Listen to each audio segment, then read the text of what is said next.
Bismillahirrahmanirrahim. Assalamualaikum warahmatullahi wabarakatuh. Waalaikumsalam. Selamat pagi menjelang siang.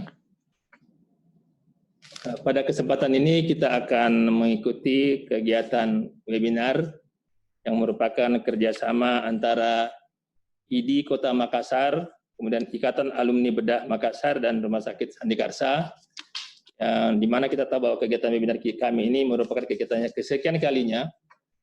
Yang awal-awalnya itu di latar belakangi dalam hal edukasi tentang bagaimana penanganan COVID, dan beberapa terakhir ini kita berusaha memberikan edukasi, memberikan materi-materi yang berhubungan dengan beberapa disiplin ilmu.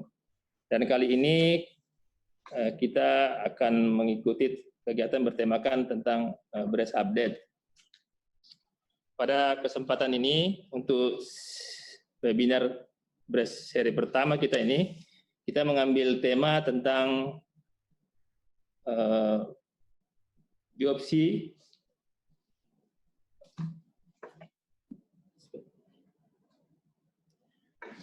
for precision onkologi diagnostik. Dan kebetulan telah bergabung para narasumber yang merupakan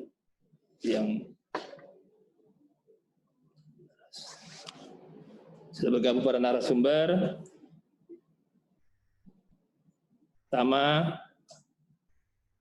guru saya, senior saya, Dr. Sani Panigoro, SPPK ONG. Beliau sekarang adalah Ketua Departemen Bedah FKUI dan Ketua Kolegium Pedaboi. Beliau nanti akan menyampaikan tentang why surgical oncology must keep up with update knowledge and skill. Kemudian pemateri kedua, sejawat saya, Dr. Igusti Ngurah Gunawan Wibisono, SPPK ONG. Beliau adalah staf medik Divisi Bedah Onkologi FKUI RSCM. Materi beliau nanti adalah FNAB versus core biopsi, FABB, dan surgery biopsi.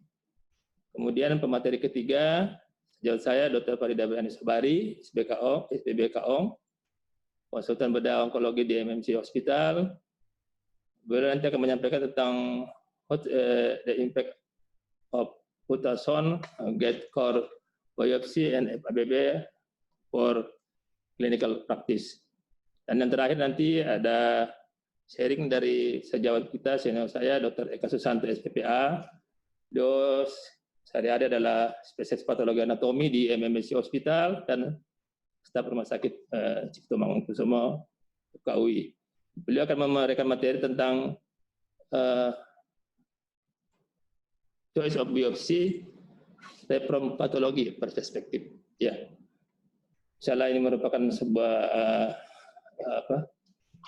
hal yang luar biasa daripada narasumber yang bersedia meluangkan waktunya untuk sharing, memberikan edukasi ilmu kepada kita semua. Kita tahu mereka sebenarnya ada pakar di bidangnya. Jadi nanti waktu untuk setiap pemateri kurang lebih 30 menit. Nanti setelah itu akan dilanjutkan dengan sesi diskusi, bisa secara terbuka atau mengirimkan bahan pertanyaan di website. Ya, sebelum kita masuk ke acara presentasi, nanti akan ada arahan dari dua guru dan senior saya. Pertama adalah sambutan Ketua ID Makassar, Dr. Siswanto Wahab, SPKK, dan sambutan dari Ketua IKA Bedah UNAS, Dr. Andi Mapincara, SPB KBD. Selanjutnya sebelumnya saya menyampaikan bahwa saat ini registrasi peserta itu kurang lebih 700 yang sudah masuk update dari panitia, 350 sambil berproses. Dan insya Allah materi-materi nanti akan kita share ke grup Telegram atau grup WA. Dan tak lupa saya ucapkan terima kasih kepada semua peserta atas kesediaan ikut. Mungkin ada beberapa guru saya, senior saya yang sementara saya lihat ini ada di monitor. Terima kasih atas kesempatan dan kesediaan senior saya dan guru saya untuk berpartisipasi dalam kegiatan ini. Baiklah, saya akan minta sekarang kepada Bapak Ketua ID Kota Makassar untuk memberikan arahan dan sambutannya. Saya persilakan Dr. Siswanto. Silakan, Dok.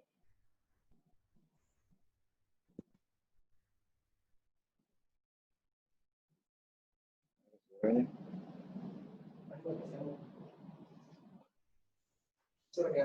Tapi Dr. Susanto unmute kita punya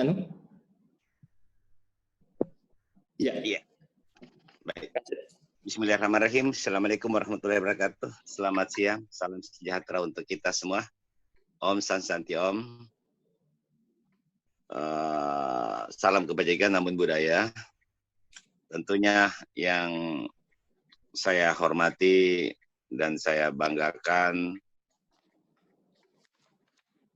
moderator, dan ini merupakan satu bentuk kegiatan yang sudah berkali-kali dilakukan dan alhamdulillah ini sangat berapresiasi dengan Rumah Sakit Sandikarsa dan juga dengan Ikatan Alumni Bedah yang kita bersinergis berkolaborasi dalam satu kegiatan yang memang sekarang ini tentunya kita menjalani satu bentuk yang namanya adaptasi kebiasaan baru.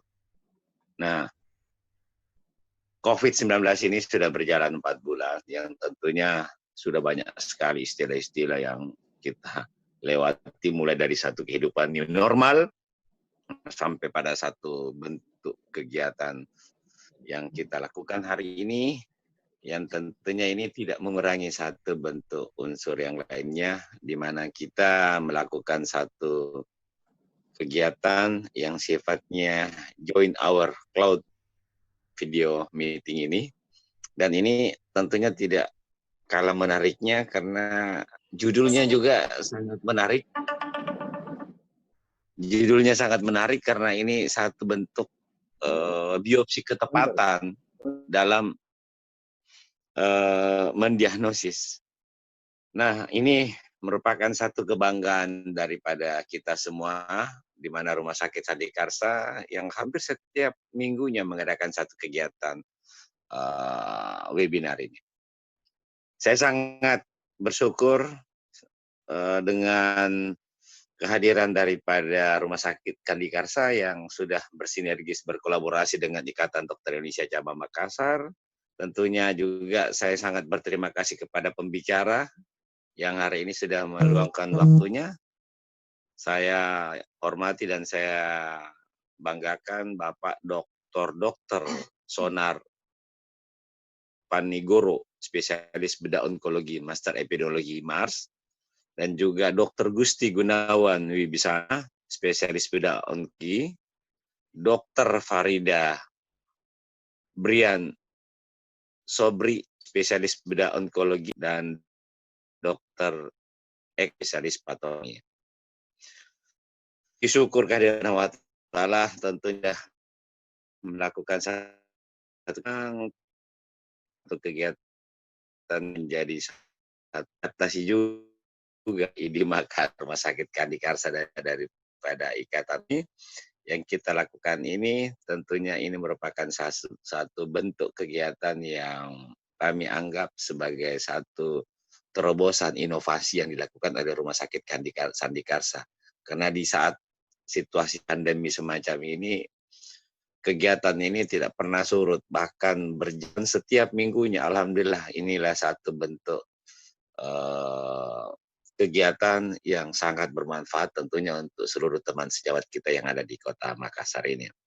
Saya mengapresiasi juga kepada punya kakak Ketua Alumni Bedah Universitas Hasanuddin, Bapak Dr. Andi Mapincara, spesialis bedah digestif, yang ikut berperan di dalam satu kegiatan yang sangat menarik hari ini. Dan tentunya saya menaruh harapan yang besar kepada moderator yang ini tentunya merupakan satu bentuk energi daripada Ikatan Dokter Indonesia Cabang Makassar yang setiap saat melakukan satu kegiatan, bukan cuma kegiatan yang sifatnya teleseminar, Zoom meeting, webinar semacam ini, tetapi mereka sangat aktif untuk kegiatan-kegiatan sosial lainnya, antara lain ikut memutuskan rantai penularan COVID-19 yang terlibat aktif bersama beberapa organisasi lainnya di Kota Makassar ini. Dan sebentar lagi beliau juga merupakan satu peran untuk melaksanakan kegiatan sosial lainnya di Kabupaten Luwu Utara. Sekali lagi terima kasih saya sampaikan dan apresiasi yang begitu besar kepada Rumah Sakit Kandi Sandikarsa dan juga kepada Ikatan Alumni Bedah Universitas Hasanuddin yang sudah berkolaborasi bersama Ikatan Dokter Indonesia Cabang Makassar. Insya Allah seluruh kegiatan kita ini bisa bernilai ibadah dan bisa menjadi satu bentuk kegiatan amal jariah kita untuk di akan datang. Demikian yang dapat saya sampaikan. Wabillahi taufiq wal hidayah. Wassalamualaikum warahmatullahi wabarakatuh. Terima kasih. Waalaikumsalam warahmatullahi wabarakatuh. Ya, terima kasih guru saya, senior saya, Dr. Siswanto Wahab atas arahan dan sambutannya. Beliau ini luar biasa, sangat mensupport kegiatan-kegiatan ID Kota Makassar dan Satgas ID Kota Makassar selama masa COVID, mulai dari kegiatan-kegiatan sosial dan kegiatan-kegiatan ilmiah. Alhamdulillah. Selanjutnya saya persilakan kepada guru saya, senior saya, Ketua IK Alumni Bedah Makassar, Dr. Andi Mapicara SPKBD untuk menyampaikan arahan dan sambutannya. Silakan, Dok. Assalamualaikum warahmatullahi wabarakatuh. Salam sejahtera bagi kita semua dan selamat pagi menjelang siang. Alhamdulillah, yang pertama kita bersyukur diberi kesehatan oleh Tuhan Yang Maha Kuasa, karena pada kesempatan ini kita masih sempat ya mengikuti acara-acara ilmiah. Khusus untuk Ketua ID Cabang Makassar, terima kasih Dr. Siswanto atas kolaborasinya dengan Ikatan Alumni Bedah Universitas Hasanuddin, yang mana ID sangat mensupport kegiatan ini. Dan terima kasih juga kepada semua pembicara pada pagi hari ini.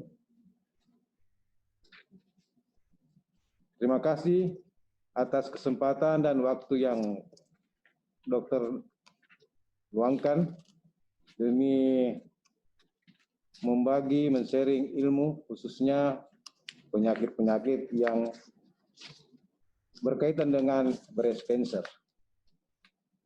Dan saya ucapkan juga kepada semua senior, adik-adik, peserta, dokter-dokter yang lain yang mengikuti acara pada hari ini. Saya kira apa yang kita bicarakan pada kesempatan ini sangat berguna untuk update ilmu kita dalam hal pelayanan, khususnya mengenai kanker payudara. Saya kira itu yang bisa saya sampaikan. Terima kasih juga kepada Rumah Sakit Sandikarsa yang turut berkolaborasi dan memberikan fasilitas dalam terlaksananya kegiatan ini. Sekian, Assalamualaikum warahmatullahi wabarakatuh dan salam sejahtera bagi kita semua. Ya, terima kasih kepada guru saya, senior saya Dr. Andi Mapicara SPKBD. Baiklah, kita akan masuk ke sesi pertama. Nanti akan diberikan, nanti akan disampaikan judul materi oleh guru saya, senior saya, Dr. Sani Panigoro. Judul Why Surgical Oncology Must Keep Up with Update Knowledge and Skills. Sebelumnya saya akan membacakan sedikit CV beliau. Mungkin semua rata-rata kita sudah tahu. Jadi beliau lahir di Bandung 24 Desember 1958. Sekarang beliau adalah Ketua Departemen Rumah Sakit RSCM FKUI dan Ketua Kolegium Peraboy. Jabatan beliau banyak sekali nih. Ada jabatan pendidikan formal dan semuanya di FKUI, kemudian struktural mulai dari Kepala Instalasi IGD RSCM, Direktur Umum Operasional RSCM, dan Direktur Utama Rumah Sakit Kanker Darmais. Dan beliau sekarang masih merupakan staf pengajar Departemen Ilmu Bedah FKUI RSCM dan sebagai Ketua Departemen. Ya, mungkin saya itu saya sampaikan secara singkat, sedikit CV beliau. Baiklah, saya persilakan kepada guru saya, senior saya, Dr. Sony Panegoro untuk menyampaikan materinya. Silakan, Dok. Assalamualaikum warahmatullahi wabarakatuh. Selamat pagi. Salam sejahtera untuk kita semua. Pertama-tama saya ucapkan terima kasih pada panitia yang sudah jauh-jauh walaupun sekarang terasa dekat karena kita bisa berinteraksi secara daring. Kemudian yang saya hormati Ketua ID Cabang Makassar Dr. Siswanto Wahab, kemudian ada Ketua IKA Bedah Dr. Andi Mapincara. Mudah-mudahan sedikit yang saya share pada pagi atau siang ini bisa memberikan sedikit pencerahan.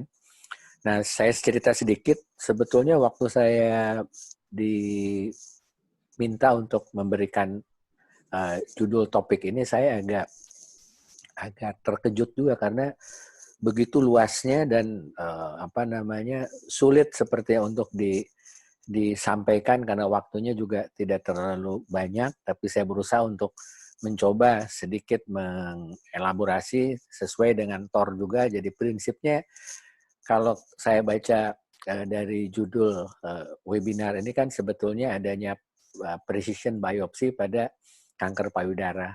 Nah, tapi khusus judul saya ini diberikan judul yang sangat luas, jadi saya coba nanti agak sedikit bicara filosofis dulu, terus baru nanti sedikit di akhir kita diskusikan mengenai yang mendekati ke topik pada siang ini. Maaf, saya coba share presentasi saya sebentar.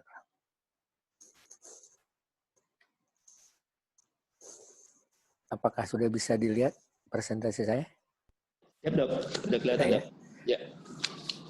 Nah, jadi kalau dikatakan mengapa kita sebagai bedah onkologi harus terus mengupdate baik ilmu maupun skills-nya, memang ini pertanyaan yang sangat luas sekali. Jadi saya mencoba menjabarkan sedikit sejarahnya dulu.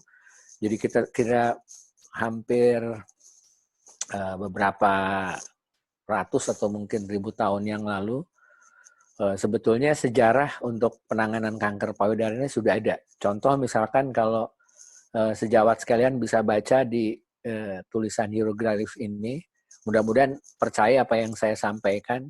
Katanya isi di sini ini menyatakan mereka mencoba melakukan destruksi atau pengobatan pada kanker payudara dengan semacam alat yang disebut pada waktu itu semacam dibakar atau di-counter. Nah, tetapi disebutkan dalam hieroglif atau situs ini bahwa kasus-kasus tersebut ternyata tidak dapat disembuhkan. Jadi umumnya semua berujung dengan kematian. Tetapi di sini sudah menceritakan bahwa memang pembedahan pada kanker itu sudah sekian lama dikenal di dunia ini. Nah, kalau kita lihat beberapa yang lebih modern lagi, jadi misalnya ini Hippocrates. Beliau ini mempromosikan istilah karsinos untuk kelainan-kelainan yang dianggap sebagai sebuah kanker. Karena kanker itu katanya seperti kepiting, jadi waktu itu dia istilahkan karsinos. Kemudian Celsus pada abad yang lebih muda lagi, beliau mengganti istilah karsinos menjadi cancer atau kanker yang seperti kita kenal sekarang ini. Itu istilah dari Celsus. Kemudian ilmuwan lainnya yaitu Galen pada abad kedua Masehi, beliau ada istilah yang beliau promosikan. Jadi satu, onkos merupakan cikal bakal dari onkologi yang disebut-sebut di judul pada webinar kali ini. Jadi kalau onkos atau onkologi itu dihubungkan dengan adanya pertumbuhan sel yang abnormal di tubuh kita. Nah, tapi khusus kalau untuk yang kanker, si Pak Galen ini mempromosikan atau mengistilahkan menjadi karsinoma. Jadi ada dua istilah yang sampai sekarang kita pakai di bidang onkologi ini, yaitu adanya onkologi dan karsinoma itu adalah buah pemikiran atau pendapat dari Galen. Nah, kemudian di zaman era yang lebih modern, kita lihat di beberapa buku-buku bagaimana jenis-jenis pembedahan yang dikerjakan di awal-awal abad 19 ini atau 20 ini. Jadi bagaimana mutilasinya penanganan kanker pada saat itu. Jadi ini dianggap merupakan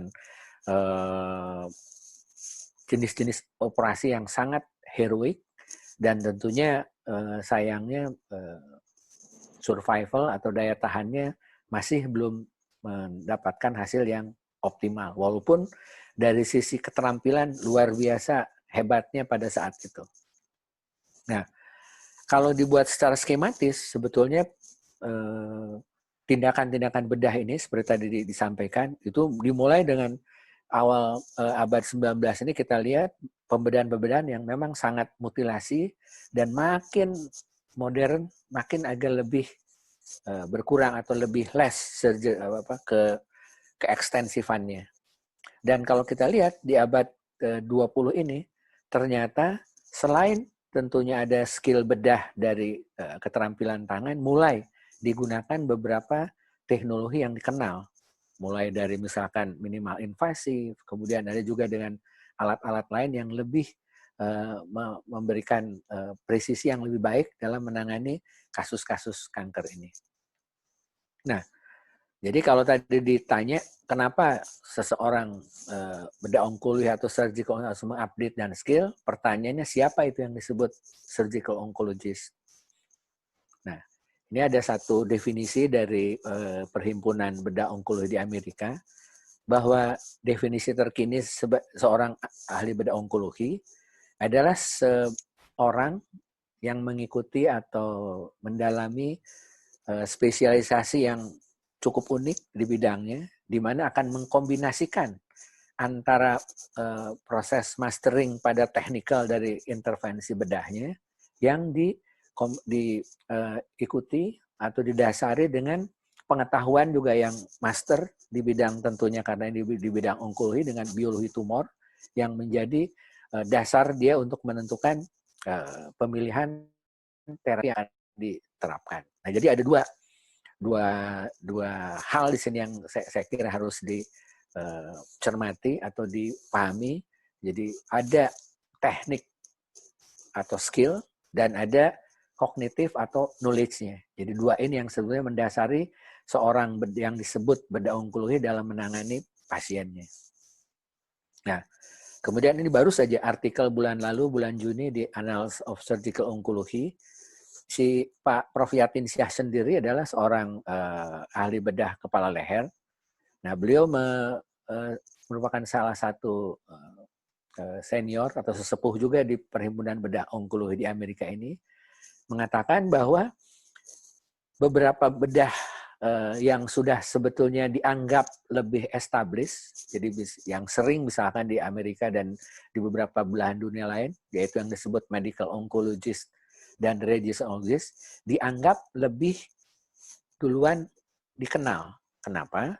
Karena mereka dari awal sampai sekarang, dan awal itu sebenarnya baru tahun 1970, langsung mengambil istilah medical oncology dan radiation oncologist. Sedangkan istilah surgical oncology sendiri itu berkembangnya secara natural. Karena kalau kita lihat tadi sebenarnya dari zaman ribuan atau ratus tahun sebelum Masehi sudah ada prinsip-prinsip pembedahan pada kanker ini. Tetapi belum distrukturkan atau dikenal secara luas. Dan kita tahu begitu luasnya aspek bedah pada kanker ini. Sehingga kalau dikatakan bahwa mulai dikenalnya bedah onkologi ini sebetulnya juga eranya sama. Jadi contoh misalnya kalau di Amerika ini itu baru juga dibentuk mulai sama tahun 1970. Nah, makanya dianggap bahwa bedah onkologi ini lebih natural menurut si Prof. Yatin Syah karena sebetulnya itu udah ada dari sejak dulu gitu kan. Tapi dalam kenyataannya lebih dikenal secara terstruktur itu adalah oleh teman-teman dari medical oncology dan radiation oncologist. Walaupun sebetulnya sejarah memperlihatkan bahwa bedah onkologi ini sebenarnya sudah sangat lama sekali ada di dunia ini. Nah, kemudian ini salah satu ilmuwan juga yang menyatakan bahwa seorang dokter bedah itu harusnya mempunyai matanya seperti elang, kemudian tangannya itu seperti wanita, dan mempunyai hati yang seperti singa.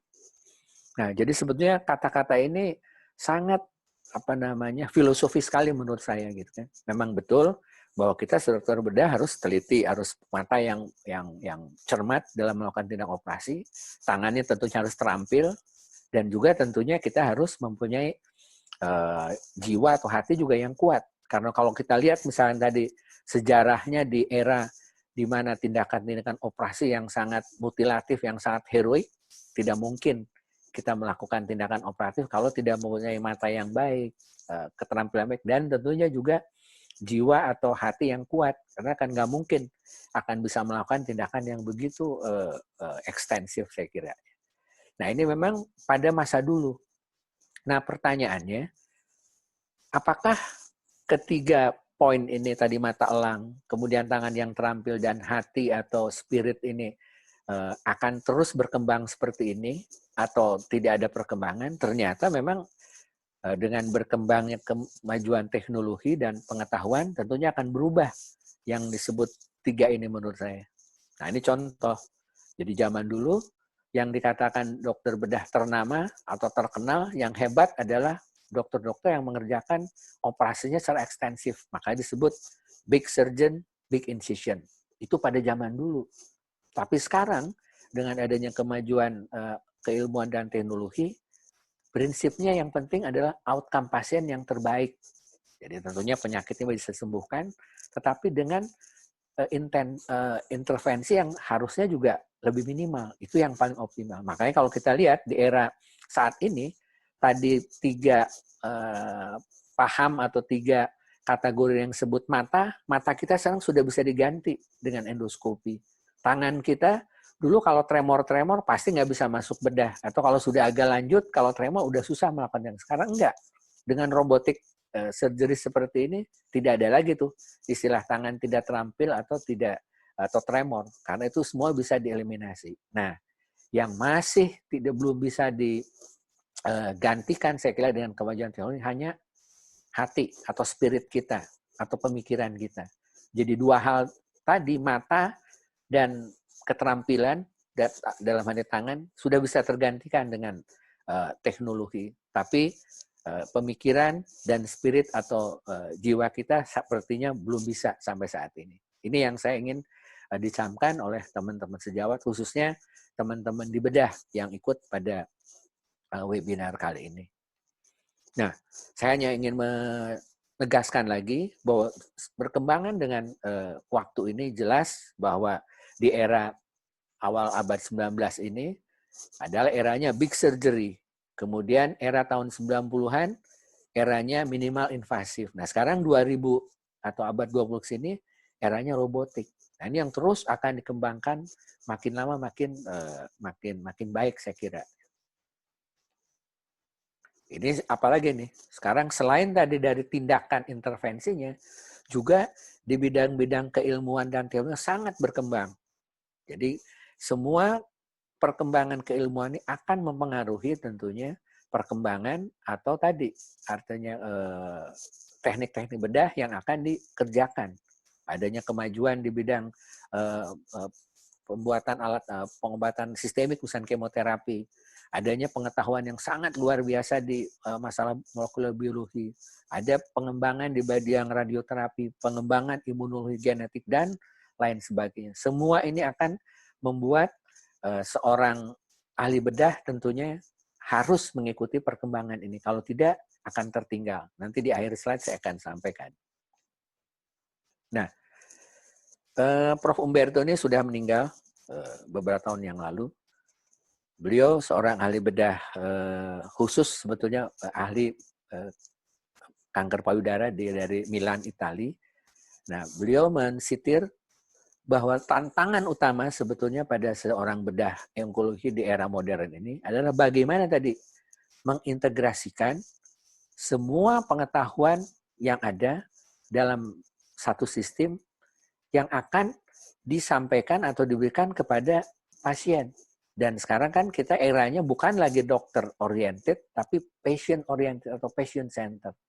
Nah, kita tahu bahwa sekarang dengan perkembangan masing-masing disiplin ilmu, kita harus mencoba nih untuk melakukan integrasi ke semua pengetahuan ini untuk kepentingan pasien. Nah, ini yang kadang-kadang mungkin akan menyebabkan kesulitan kita yang memang sudah terbiasa dokter bedah itu karena menganggap, sebenarnya bukan dokter bedah, sebenarnya sifat dari dokter karena memang dilatih untuk menangani pasien secara mandiri, sehingga memang dokter itu kadang-kadang pada era sebelumnya itu agak sulit gitu kan untuk dilakukan integrasi secara komprehensif karena masing-masing punya pengalaman, punya pendapat, punya ego tersendiri yang mungkin akan lebih sulit gitu kan kalau tidak mulai kita memahami masalah ini. Nah, mudah-mudahan nanti ke depan kalau kita fokusnya atau polanya hanya betul-betul patient center, nah ego-ego ini bisa kita turunkan sehingga masing-masing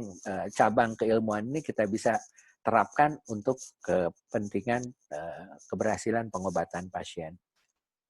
Nah, tentunya di samping dari bagaimana cara mengintegrasikan ilmu-ilmu yang sedemikian banyaknya dan tiap detik beribu-ribu pengetahuan kita muncul di gadget dan di laman-laman elektronik kita. Jadi kita kenal di era tahun 90-an ini ada yang kita sebut evidence-based medicine. Nah, si Pak David Sackett ini tahun 96 menuliskan atau mendefinisikan bahwa dalam melayani atau menghadapi pasien, kita dengan banyak sekali informasi yang muncul, kita harus mencoba atau menelaah dengan teliti dan secara terbuka dan pengembangan untuk kepentingan pasien.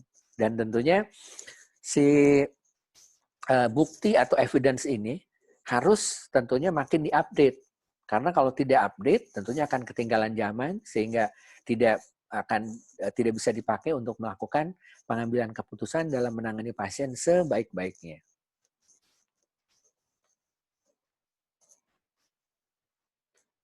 Nah, tapi tentunya evidence base itu bukan segala-galanya.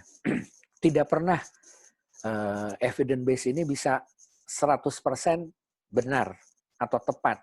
Makanya terus pengembangan evidence base atau bukti-bukti ini dikembangkan atau dilakukan di belahan dunia berbagai belahan dunia untuk mencari mana yang paling baik dalam prakteknya di klinis kita atau di rumah sakit dalam menangani pasien ini.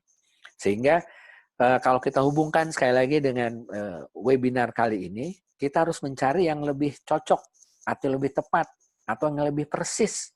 Sehingga boleh dikatakan bahwa EBM ini tidak precise karena dia dari satu kelompok masyarakat tertentu yang menjadi sampel-sampel penelitian tersebut baru kita cobakan atau kita terapkan kepada individu pasien. Sehingga istilahnya tidak precise. Sehingga muncullah saya kira ide dari panitia pada webinar kali ini untuk mencari satu metodologi atau satu teknik yang lebih presisi. Nah, jadi kalau kita bicara mengenai presisi, ini karena saya kira penting, saya juga mencoba untuk melakukan sharing dengan sejawat sekalian. Apa sih? Kita sering sekali menyebutkan istilah precision medicine atau tadi tindakan-tindakan yang lebih presisi. Nah, sebetulnya istilah yang menurut saya paling pas dalam precision ada seperti ini. Jadi dengan kita tahu bahwa jangankan antar manusia, di dalam manusia itu sendiri pun sudah terjadi variabilitas gen yang luar biasa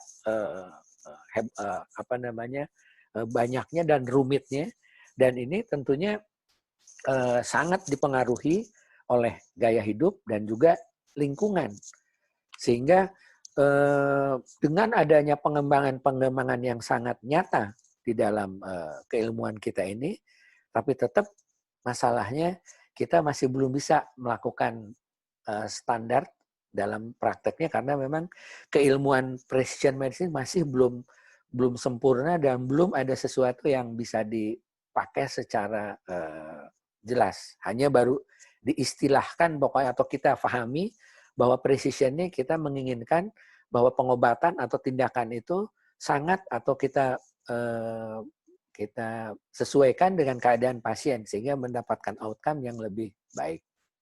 Nah, jadi kalau kita kembali lagi sedikit mengenai keilmuan yang mendasari precision medicine ini, jadi di era tahun 50-an, di mana Pak Watson and Crick menemukan yang kita kenal sebagai struktur double helix DNA, kemudian tiap 10 tahun kita lihat pengembangan bagaimana di dalam bidang molekuler ini, dan setelah apalagi pada tahun 90-an dikembangkan proyek human genome dan sudah bisa dipetakan secara lengkap pada manusia ini.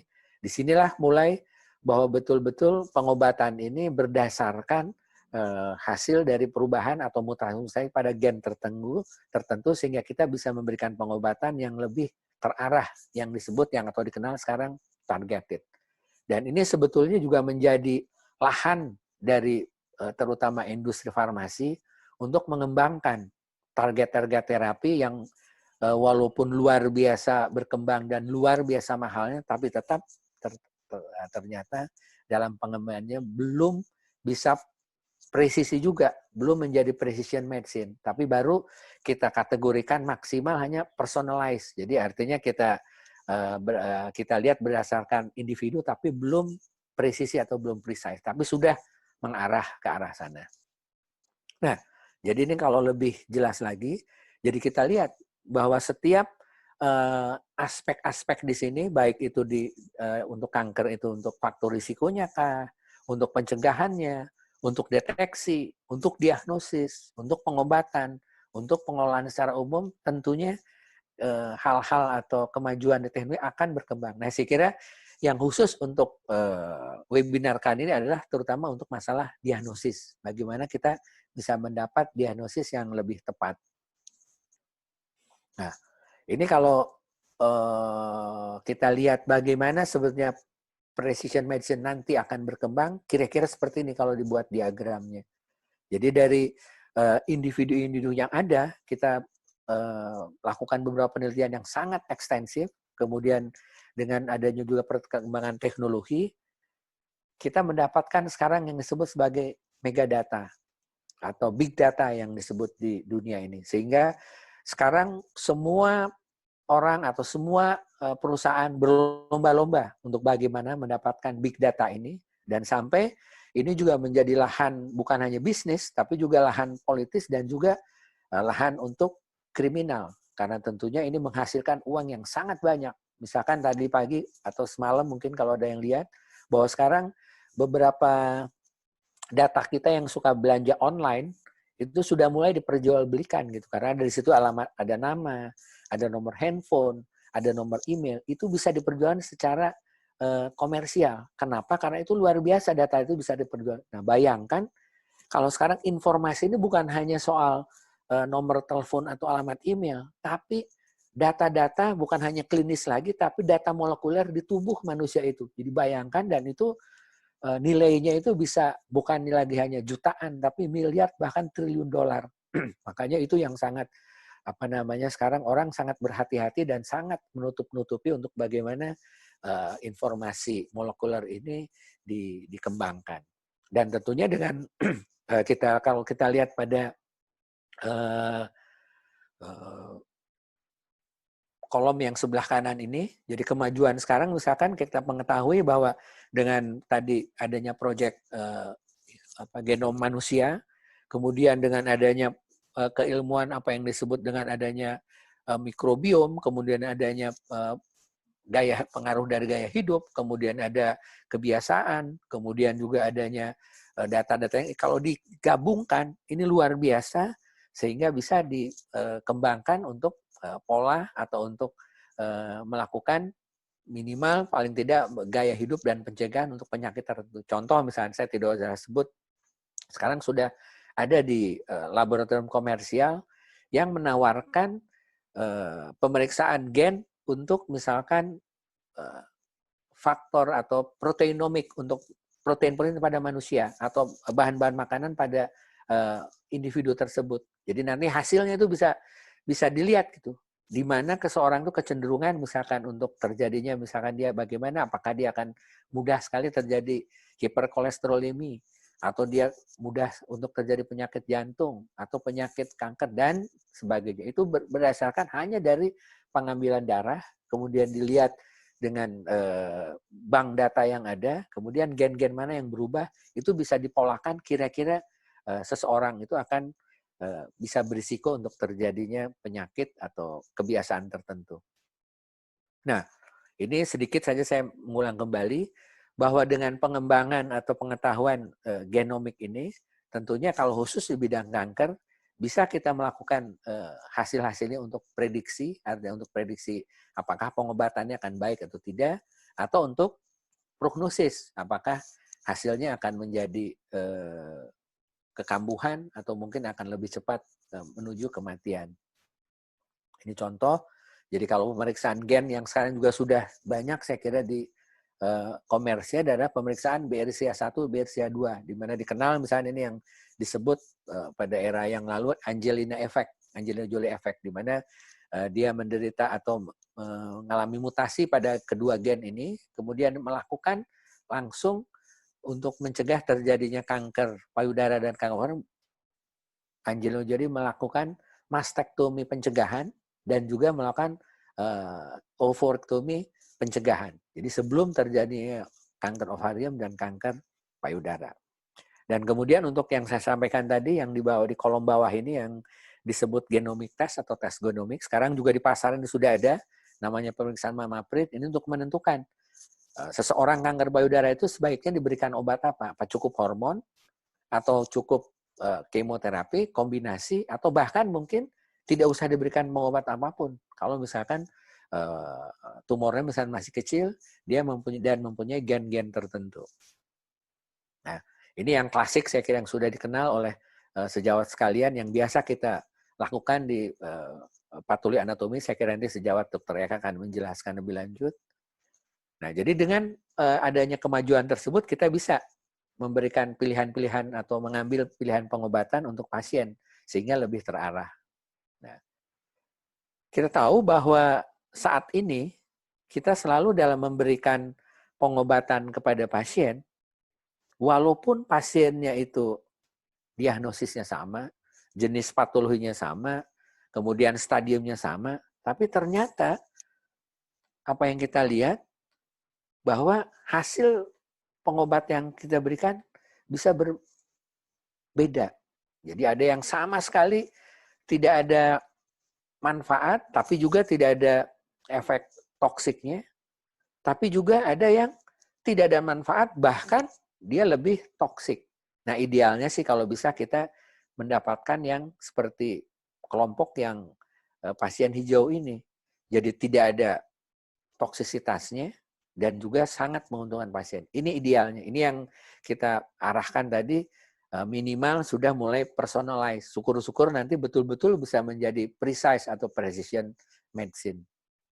Nah, ini sedikit untuk menjelaskan bagaimana sekarang perusahaan-perusahaan farmasi sudah sangat ekstensif dalam melakukan trial-trial di bidang kemajuan ke arah tadi personalized atau precision medicine. Jadi ada 2 trial yang dikenal sebetulnya dalam pengembangan atau pemberian obat-obat yang sifatnya target tersebut. Ada yang disebut basket trial dan ada yang disebut sebagai umbrella atau payung trial. Apa bedanya? Jadi kalau yang disebut sebagai basket trial itu adalah pengembangan sejenis obat yang target tertentu terhadap mutasi-mutasi atau marker gen tertentu pada berbagai macam kanker manusia. Sedangkan kalau yang disebut trial payung atau umbrella trials itu mencoba untuk memberikan atau melakukan evaluasi terhadap efektivitas beberapa jenis obat sekaligus terhadap kanker pada organ tertentu yang mempunyai mungkin mutasi yang berbeda. Jadi kalau kita lihat pada kanker paru ini, itu ada dot-dot atau bintik-bintik yang lain-lain warnanya. Jadi ini adalah mutasi-mutasi yang berbeda, sehingga obat yang diberikan juga kombinasi. Jadi di sini diharapkan efektivitasnya bisa lebih baik karena dia masing-masing obat ini mempunyai efek terhadap tiap-tiap marker gen yang berubah pada kanker paru tersebut. Nah, ini sudah mendekati akhir presentasi saya.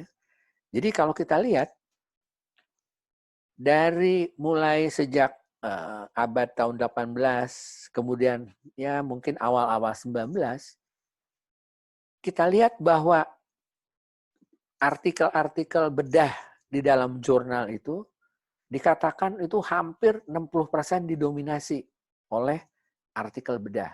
Kenapa? Ya tadi, kalau kita sandingkan dengan kemajuan atau perkembangan teknologi, keterampilan khususnya di bidang bedah itu sangat luar biasa. Dengan berbagai macam teknik operasi, berbagai macam keterampilan yang ada, itu luar biasa disukai oleh para editor jurnal ini karena betul-betul mendapatkan kemajuan yang spektakuler dalam bidangnya pada saat itu. Tapi kita lihat dimulai tahun 50-an, di mana sudah dikatakan banyak sekali teknik-teknik operasi yang sudah established dan tidak banyak perubahannya dalam segi prinsip-prinsip prosedurnya, itu mulai ditinggalkan lah, boleh dikatakan, oleh para editor jurnal karena sudah tidak menarik lagi, gitu kan? Karena dianggap sekarang yang lebih berkembang bukan lagi di dalam kamar operasi dianggapnya, tetapi lebih menarik adanya di laboratorium.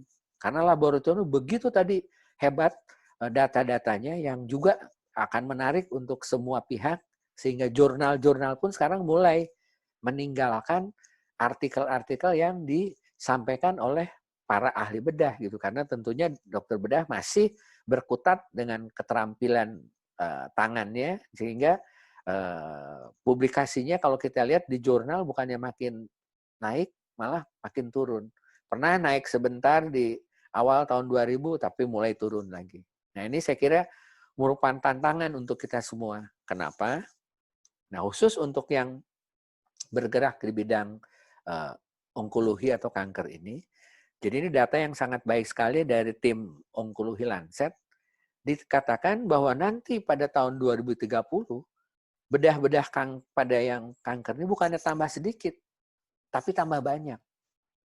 Nah, yang saya ingin sampaikan, kalau misalkan kita hanya bergulat dengan operasi dan operasi terus, gitu kan. Dalam hal ini, saya sampaikan di sini kita hanya mengupdate keterampilan kita saja, tapi tidak menterampilkan pengetahuan kita, ya ini yang nanti tidak saja jurnal-jurnal yang ternama yang akan meninggalkan kita, tetapi sejawat-sejawat lain juga akan mulai, wah dokter bedah ini sepertinya kok jadi seperti tukang ya, bukan lagi seorang ilmuwan. Nah itu merupakan tantangan saya kira untuk semua sejawat bedah ini, bagaimana kembali kita menggunakan, artinya tidak saja keahlian atau keterampilan tangan kita, tapi juga keilmuan kita harus kita update sehingga kita tidak ketinggalan zaman. Nah ini saya kira salah satu tadi yang disampaikan, mungkin dasar dari webinar hari ini adalah bagaimana kita makin terus mengembangkan keilmuan sehingga tadi bukan saja teknologi atau skillnya bertambah, tapi yang paling penting adalah sekali lagi untuk kepentingan pasien. Jadi itu yang saya kira ingin saya sampaikan pada pagi atau siang hari ini.